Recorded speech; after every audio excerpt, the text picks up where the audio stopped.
So what are we really all involved in? When you talk about any topic, what are the things you want to really think of? One, you want to improve your activities of daily living. Number two, you want to improve your quality of life. You want to have good cognition. You want to reduce caregiver burden, caregiver time. You want to reduce cost. And you want to delay any kind of skilled nursing or nursing home placement that's possible. And that's essentially what our goals really are. Now, people ask me now, you've been practicing neurology here in San Diego for 35 years. Are you going to retire? And the answer is absolutely not. And the reason I always think about this, oh, thank you. That is, I didn't expect that. But here's the reason. You know, on the farm in Iowa, we always talk about a lot of things. But, you know, if you get to do what you like to do, and you get an opportunity to serve people, and you get to work with great people like you folks are, why would you want to stop doing what you get a chance to do? And it's an exciting time. Things are changing. And all those things I talked about, improvement in activities of daily living, quality of life, maybe getting some reduction in the progression of this disease, what we call disease modification, delay of progression. Those are all the things we really want to think about. So if it's work worth doing, I think we all need to do it. So we're going to keep in on this. Now here comes the tough part. And it's tough. You know, Parkinson patients are some of the greatest people in the world. I mean, I've had the great opportunity now for 40 years to work with Parkinson patients in the majority of my practice. And Parkinson patients and their families are absolutely fabulous people. I don't know whether it's part of the disease, part of the genetics, but really they are great. They are great, great people. The tough part is going through the journey. Because the journey, sometimes as it goes on, is very tough. And that's why we're here to talk to you about these things. Now, I have a rule. Is I treat on the front end of the disease. I don't care whether it's Parkinson's, cognitive impairment, multiple sclerosis, migraine. I mean, you treat on the front end of the disease. But I want you to know, Parkinson's disease today, for those who have it in the audience, and for the caregivers, is not your mother's or your father's or your uncle's or your aunt's Parkinson's disease. We've made tremendous strides. People are going to do a great deal of helping us out. And we are going to help you with your journey and your disease. Now, what's our goal today? We've got about 45 minutes, and here's our goal. We need to have goals in life. Your goals is better quality of life, get the best medical care, know what your disease is, and really get involved. But here's my goals today. We're going to talk about what are the goals of therapy. You heard about gene therapy, what those goals are. Early, basic science, now getting into the clinical aspects, small numbers, looking for bigger numbers. We're going to see what those results are. What are the goals of therapy? Rules of therapy. They are absolute significant rules. Just like when your spouse sits down, the rules, you know, around the house, they're the same here. Rules of therapy.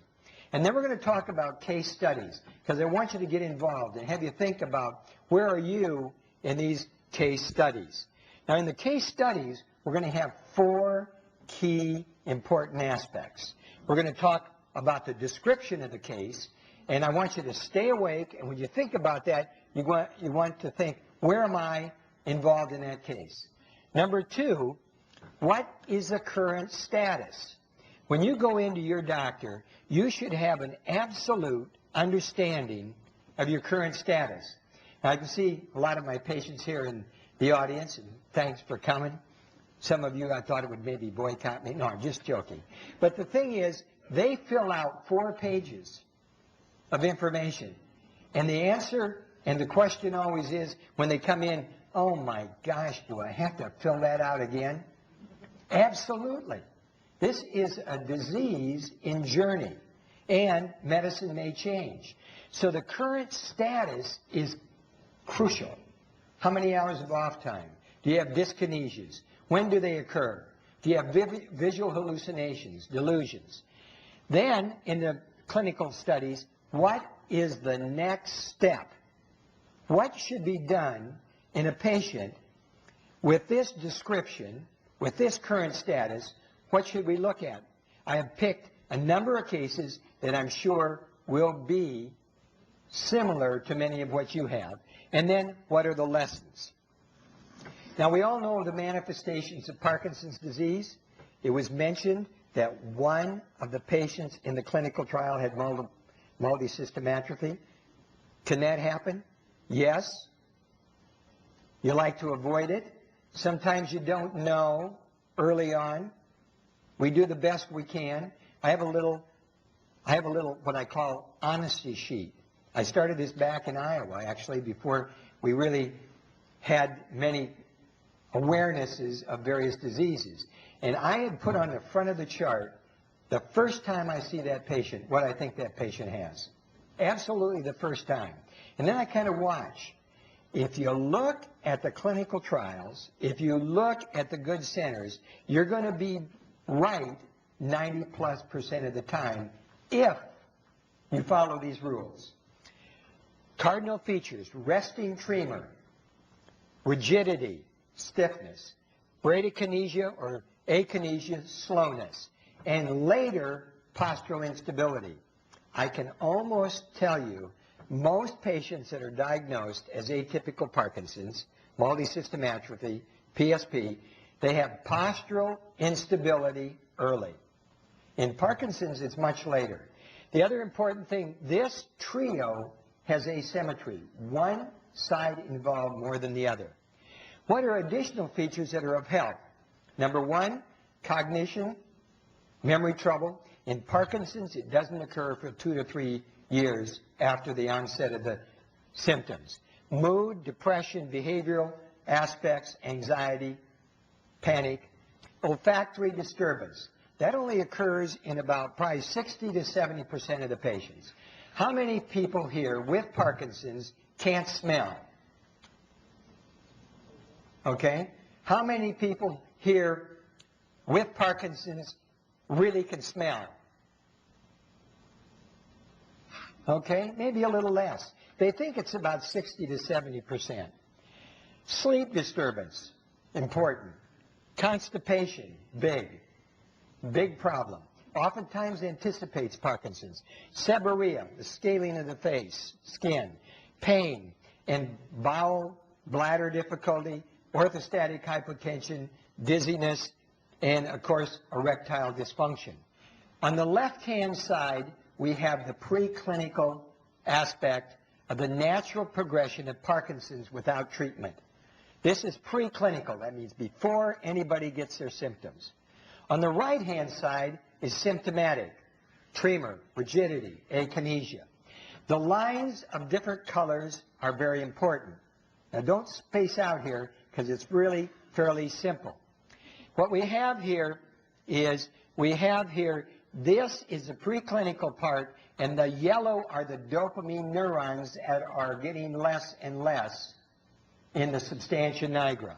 And they taper off and get fewer. When you become symptomatic, that's here, threshold for non-motor symptoms, which usually anticipate motor symptoms, and then motor symptoms here in the green, the dopamine neurons get fewer and fewer. You lose 60 to 70%. Then you get non-motor symptoms. We've already talked about that. It's in your handout. Then you get the motor symptoms. And later on, by delay, there's a diagnosis. The key is get to the doctor as soon as you can. One who can make the differential correctly. And then treat on the front end of the disease with the appropriate medicine, and I'm going to tell you about that. Now, the motor rating scales, which I'm going to talk about, which also were mentioned in the phase 1 and phase 2 trials with gene therapy, here are really doing quite well. And the next thing you know, they progressively get worse. So what we have is loss of dopamine neurons, symptoms progress, and the motor scores in the doctor that absolutely tests those show they're abnormal. Now here's the educational must, and this is what it is for you. When your kids or grandkids went to school, you expected them to have an understanding about education under their belt. That's why you wanted them, you paid that money. Here's what you need to know. Signs and symptoms of Parkinson's, motor and non-motor. You need to know about the theory of therapy. You know motor complications, there are two types, dyskinesias, endos failure, wearing off. You know the signs of improvement, because you need to convey to your physician if you're getting better. You need to know adverse side effect profile. You need to be your own advocate. You have to know more than ever, because sometimes you're going to be calling on the phone. You're going to be seeing maybe a nurse practitioner. There's probably nothing wrong with that. Nurse practitioner, physician's assistant, and you're going to be going up the line and getting to see the movement disorder specialist. But you have to know, and you have to be your advocate. And more than ever is the case. The goals of therapy, I've already mentioned that. Quality of life, activities of daily living, that means what you can do during your day. Motor skill activities, can you reduce motor complications? I'm going to tell you how you can do it. Can you reduce off time? If you don't understand the number of hours you are off, how is your doctor going to be able to help you alter your medicines so you can be better? You need to tailor and individualize the therapy. And whenever you think about a drug, you need to think of this triad. And you've heard it before. Efficacy, tolerability, and safety. Every drug needs to be evaluated by that. Every clinical procedure, including gene therapy, embryonic cell transfer. Remember, it takes a lot of patience to be able to pick up the smallest side effects. Look at what happened to Tysabri, a drug for MS. 2,000 patients were given a drug with some other drugs, and finally, 3 out of 2,000 showed a severe life-threatening disease. You got to have significant numbers. You got to think of that triad. You got to determine these things in each patient. So when you come into your doctor, bring in a written list of your current medicines and response. And also, I would recommend have an idea of prior medicines and a diary and adverse side effects. You got to know motor complications, cognitive status. Cognitive status is very important. If you have cognitive impairment, you can't use the new neural patch. You're going to get into Nupro patch. Rotigotine. Dopamine agonists are a concern. Probably you can't think about DBS. You got to know about activities of daily living. You got to know about adverse side effects. Do you have vivid dreams, hallucinations, REM behavior disorder? Do you have compulsive, impulsive behavior? Now, that's being a big thing right now, but we have done a very careful analysis of 15 patients, and I took them in order as they came on. And you're not hearing this in the press. And in fact, the Toronto meeting by a good friend of mine, Mark Stacy, who has been a speaker here, didn't talk about this much. And I brought it up at the meeting in Kyoto on movement disorders. Most of my patients that get impulsive, compulsive behavior, gambling, sex, pornography, how many people saw Avenue Q? Okay, saw Avenue Q. Remember, what was his name? The guy who was always addicted to pornography and the puppet that was addicted to pornography. So pornography, all those things. Most of the patients that we've had, if you take a very careful history, number one, they had a slight tendency before. Number two, they had some addiction problems maybe before, but the family history was significant. Alcoholism, addiction, father, mother, uncles, aunts, kids. Now, we know alcoholism is in 10% of the population. But in our patient population that had addiction problems and compulsive impulsive behavior, the family history was just unbelievably significant. Now, why is that important for me to tell you? Number one, nobody's talking about it. They're all trying to blame it on the drug and a number of other things. I think the drug lowers the threshold. But the important thing is, if you've got that family history, you should think about it and watch for it. So those are important aspects. You want to avoid changing treatment in this aspect. One, whenever you avoid whenever you change treatment, these are the things you want to avoid. One, reducing activities of daily living, quality of life, functional ability. You don't want to make your motor complications worse, meaning more off time or more dyskinesias. And you want to watch for falls. When you change therapy, oftentimes falls will occur. If you fall and break a hip today, 50% of the people that fall and break a hip are dead in a year. Now, why is that? They get pneumonia, thrombophlebitis, GI difficulty. So don't break your hip. The rules to remember, you change one drug at a time. If your doctor or the nurse practitioner or somebody says, oh, holy Toledo, let's go ahead, we can change this very quickly. We're just going to do 2 drugs. Don't do it. Go low and slow. All drugs in a class are not the same. One dopamine agonist may work better than the other. And you always reduce slowly the drug that's most likely to cause the problem. Now, this is another important thing that probably atypical Parkinson's, like multisystem atrophy, would be ferreted out better if this rule was used.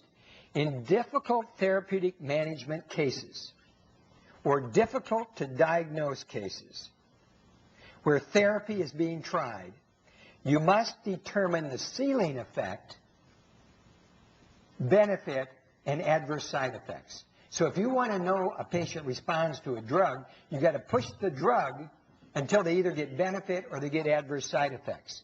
You've got to push and determine the results.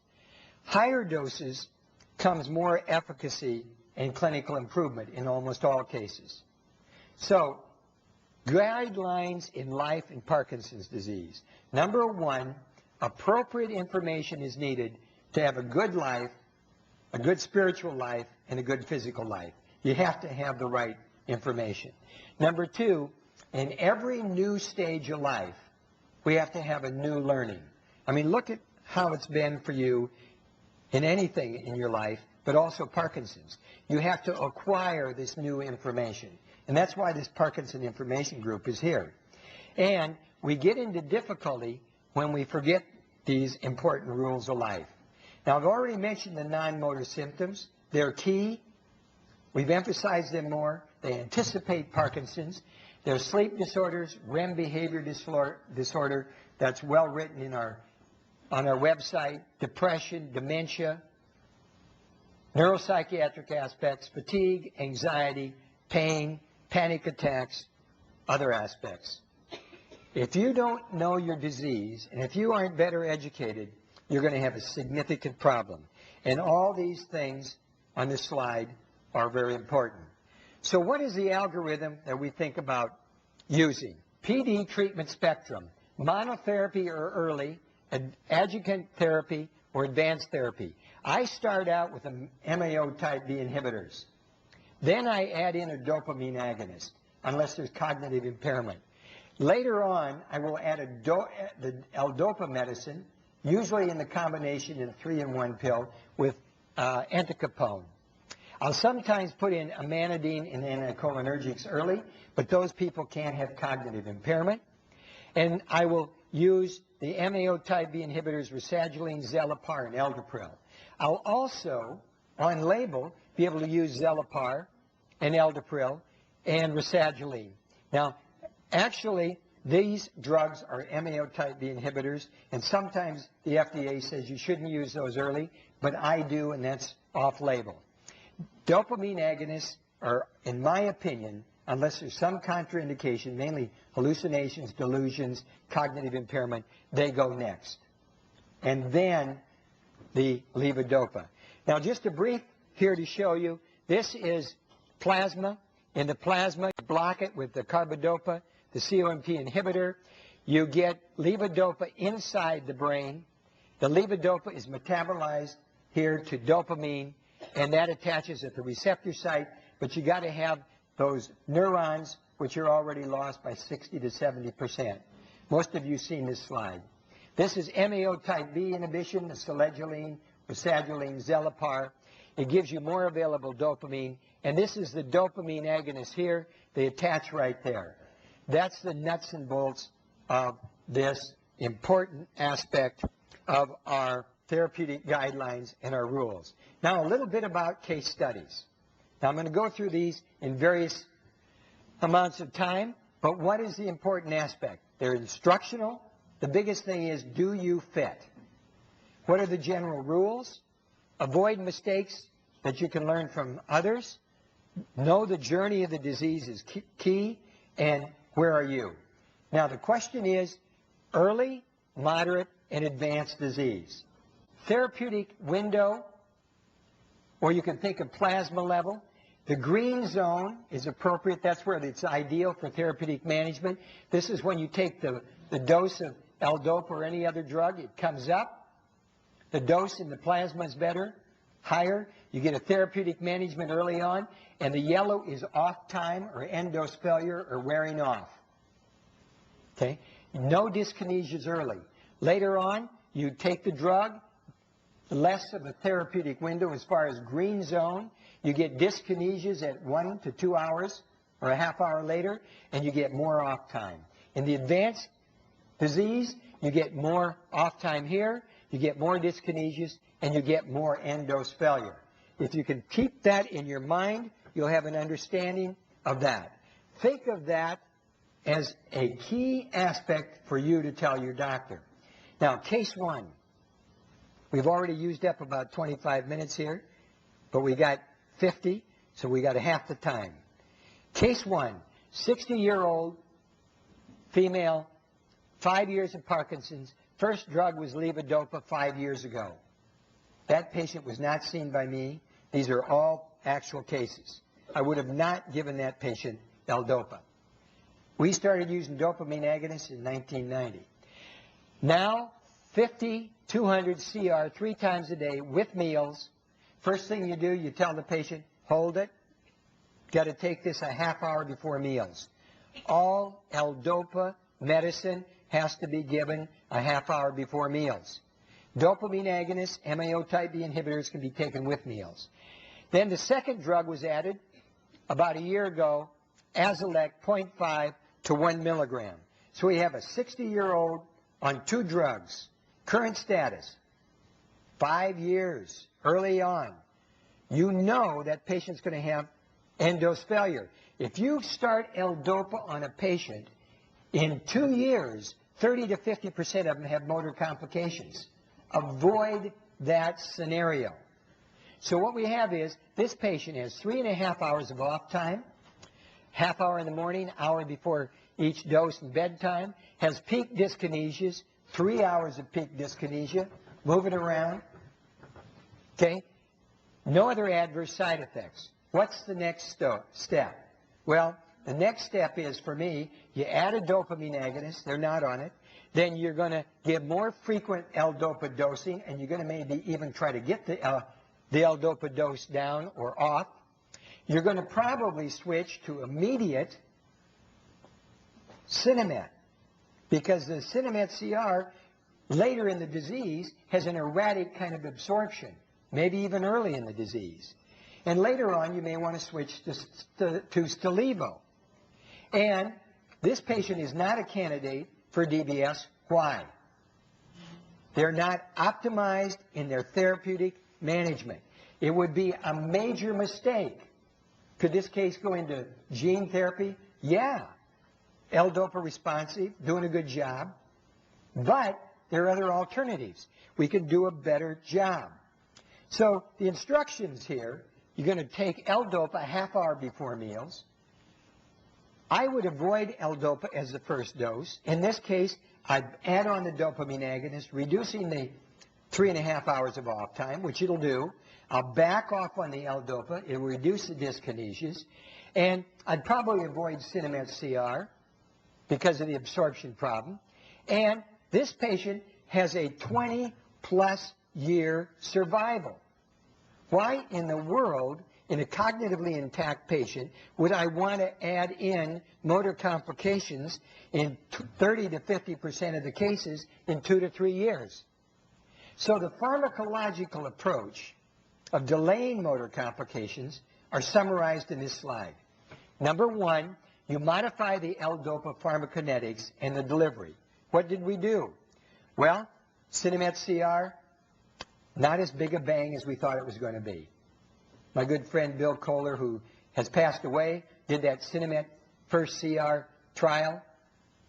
Didn't really show any advantage over immediate release. We can't give you infusions in the IV. We could add in a COMT inhibitor because that extends the half-life of L-DOPA from 90 minutes to 2.1 hours. We can initiate dopamine agonists first, oral drugs, longer half-life.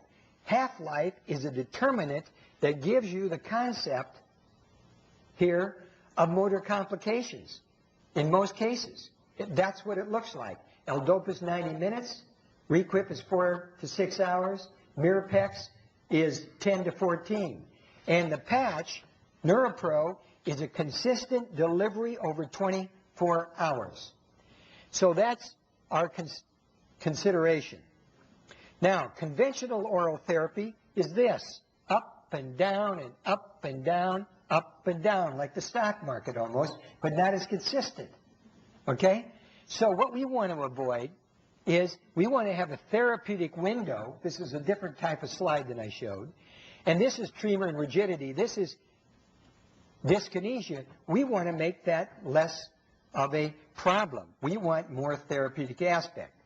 And this is rotigotine. This is a slide that shows us here rotigotine, the NeuroPro patch. It shows us the mean plasma concentration of rotigotine starting at 0 when it's placed at 24 hours. And this shows a consistent plasma concentration level. And this slide is actually here to show you can put it in a number of places on your body that's a little better. Upper arm, probably the hip and the shoulder, probably less so the abdomen. The idea is continuous plasma levels have a greater opportunity, we think, at least theoretically and probably clinically, to give you less motor complications. And this is what the rotigotine patch did. This was in the improvement in the UPDRS. Remember our last discussion, he talked about motor scores measured in UPDRS. Parts 2 is what you ask the patient. Part 3 is the doctor who examines. Here we are, parts 2 and 3. You have placebo up, the score got worse. Down, the score got better. 5 points difference. Down is good. In this case, better scores with this drug, a dopamine agonist. Very importantly, and this was in monotherapy. And this just shows the same thing.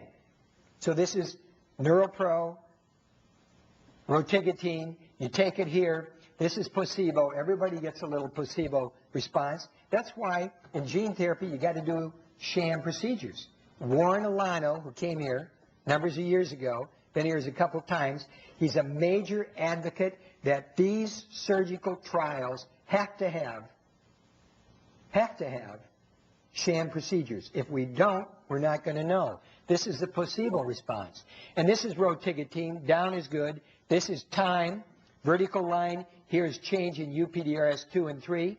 So that means they got better because down is good. And this is the dopamine patch, same, compared here just to ropinirole. And you can see they're about the same. This is the mean change in the UPDRS, the motor scores. This is time, number of weeks here. And you can see the oral and the patch were about the same, much better than the placebo. So what we have is the considerations of how to avoid or change motor complications. and they're in your handout. Now, case number 2, 70-year-old white male, Parkinson's, 15 years. Okay? First one was 5, this is 15. First on Eldepril, that's my kind of guy. Okay? Big user, Mgt of PD inhibitor early on. Second drug was Artane, no cognitive impairment then, okay? Third drug was pramipexole, dopamine agonist first. And then the fourth drug was L-Dopa, 4 times a day. So what's the patient's status? 5 hours of off time. Now, is that surprising? No. 15 years clinical history. If you look at ASHCOG's from the Mayo Clinic's meta-analysis, you'll see that at 15 years, almost all patients are going to have motor complications.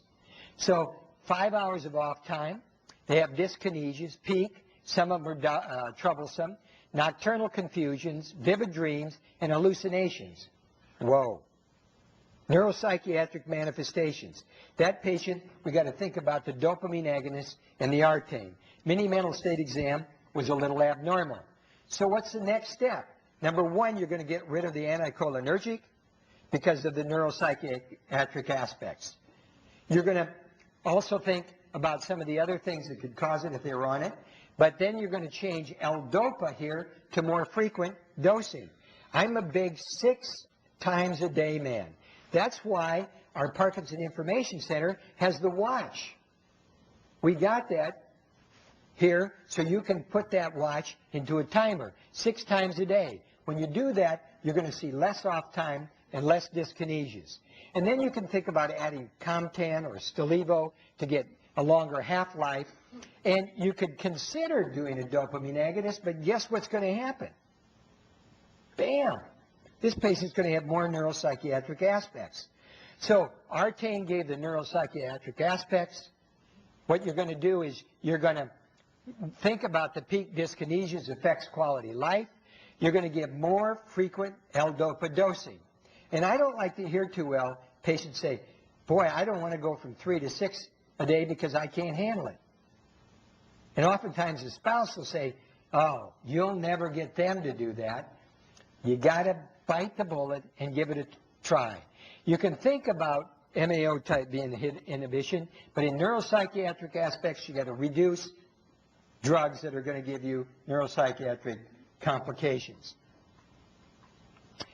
Case 3, 75-year-old, 5 years, first drug was Stalevo. Some people will do that. Older.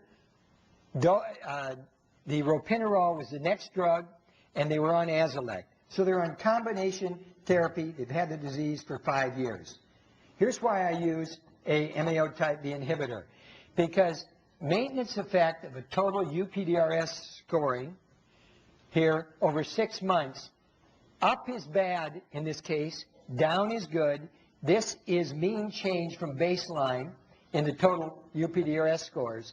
We have up is bad, that's placebo. Rasagiline or Azilect did much better in these cases. So think about that. If you're not on that, think about it. And here was an important bit of information about Azilect in a staggered start trial, meaning that what you have here is UPDRS change. You have the placebo here and the active drug. At 28 weeks, the active drug did better. This is the placebo. Then they went ahead and gave those who were on sugar pill the actual drug, but the thing is, they never did as well as those who were on the drug for as long as the beginning. And that's the important aspect. That's why I use these drugs a lot right off the bat. Now, case 3 had edema, neuropsychiatric side effects. You had to think about these important issues and the dyskinesias. And what happened is when you reduced significant Artane and other drugs, you're going to remember that you can have problems here with the cognitive impairment. So what we want to do is think about that very importantly. So the instructions may be, and I hope this isn't too much information, the instructions are change 1 drug at a time, you go low and slow, dopamine agonists lower your threshold for neuropsychiatric behavior, and also compulsive aspects. Now, when you have cognitive impairment, I'm a big believer in doing therapeutic management for cognitive impairment in Parkinson's. And I was doing it years before, but now we have the drug study that shows that you can do that and get improvement. And this is Exelon.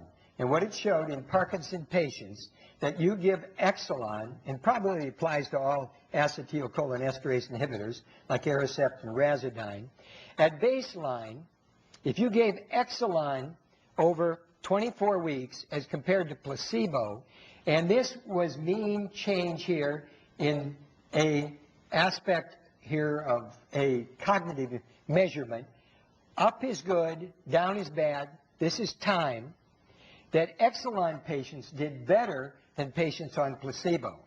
That's why we are aggressively using acetylcholinesterase inhibitors in the treatment of cognitive impairment. And I've been doing this for a long time. I did it when Cognix was out back in the 90s. So the patient outcomes with this, what do? You improve verbal fluency with Exelon. You improve other aspects of cognition. The mini mental state exam probably improves. And improvement in all functioning. And in my opinion, it's the baseline, it's the foundation, it's the most important aspect of treating neuropsychiatric aspects. Now just briefly here, case 4. This is a newly diagnosed 78-year-old, and we're seeing more of those. No meds, no comorbidity, exercises regularly. By the way, exercise probably increases glial-derived trophic factors in animals. And there's now evidence that exercise and physical therapy reduce falls and, I think, really help people do much better. This patient, 78, is cognitively intact, wants to keep up with his young wife. Now, that's very important, because alimony is very expensive, okay? All his parents lived to be 90. What you want to do is make sure you got the right diagnosis, asymmetry, rigidity, akinesia, tremor. This patient had tremor, actual case. 80% will have a resting, and 20% will have a postural tremor. And later on, you would like to know how robust his L-DOPA response is, but don't get in a hurry. Now, there's a debate. I know what my friends that I circulate with all the time would do in most cases like this. They'd give him a dopamine agonist. But you could probably think about L-DOPA, but this guy's going to live another 15, 20 years. I mean, you know, he's got a young wife. So you want to delay the needs of L-DOPA. So you want to think about that, and motor complications are the big aspects. Now, I wouldn't give L-DOPA. Later, you could think so. But here is a slide that tells you why you may not. You have all the dopamine agonists here compared to levodopa. And you have the percent of patients that develop fewer motor complications as compared to those with levodopa, and look what you have. Up is bad, down is good. This is pramipexole and ropinirole, the two that we have here. More patients on levodopa than on dopamine agonist in the green had complications that were motor complications and dyskinesias. But here's the big kicker that I think that most people didn't realize. Some of us did who were using it a lot, but the clinical trials that were 4 and 5 years long showed very clearly here that monotherapy with dopamine agonists can be maintained for a long time. And this is with pramipexole at 4 years on monotherapy, pramipexole only, 41% are on monotherapy. For Requip, it was at 5 years, 33%, which is very similar. And it just shows in this slide, here down is bad, this is the probability of developing dyskinesias. Ropinirole would only get dyskinesias in about 8% of the cases at 5 years, and this with L-DOPA was about 50%. So, young patient, physically, older, chronologically, don't let that bother you. Take everything in picture. Now, this is the 5th case, and this is the uncertain diagnosis, and I'm not going to go into this too much. I'm going to whip through this. You got it in your handout. The key is, and we all get burned with it, I write on my chart to keep me honest. Learned that way back in the 60s, 69 at Iowa. In those days, you know, we only had a brain scan. Can you imagine that? No MRIs, no CAT scans. Watch the atypical progression. Don't feel bad that you have to see the patient. You have to go back to the doctor a number of times. This patient didn't have Parkinson's disease. He had something else. You could think about a PET scanner. We have one at Scripps. You can get that. But by and large, the important thing is have your feet on the ground, a good foundation, and watch for how these patients evolve.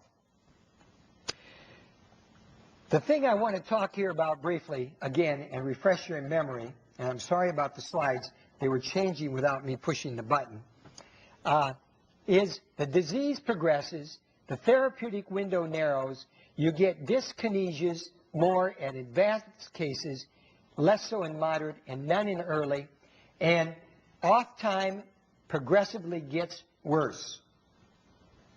And we're going to try to avoid that by using early adjunctive therapy, avoiding L-DOPA, maybe adding in an MAO type B inhibitor early on too, which I do, and we're going to think about those important aspects. So what have we talked about? We've talked a lot, but you know, you have got this information in your handbook. Just like MDTV, you can do it over and over on streaming video, just like our www.pdsd.org.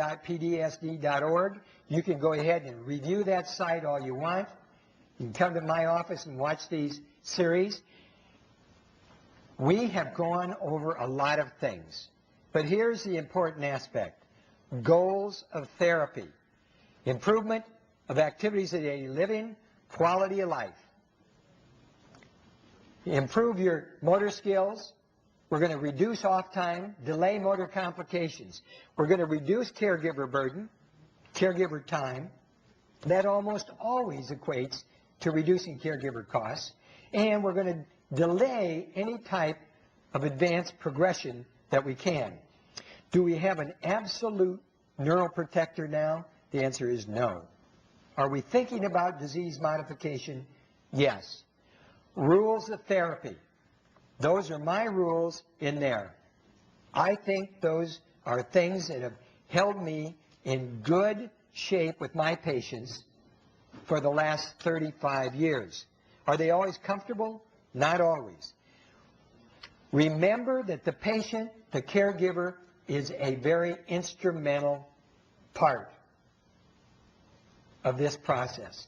You have the information, you have the disease, you have to communicate that to your doctor or who's ever taking care of you. If there is a clinker, as we say in the Midwest, if there's a clinker in the system, you have to figure out what it is. Now, if it's you and the communication, you need to change that. If it's from the doctor on, well, you'll have to decide what to do. We talked about case studies. Those are representative. You folks are great to stay this late. I really appreciate you staying for the last speaker. That's always a tough spot. And remember, we're here to help you. Thank you. Good job. Thanks.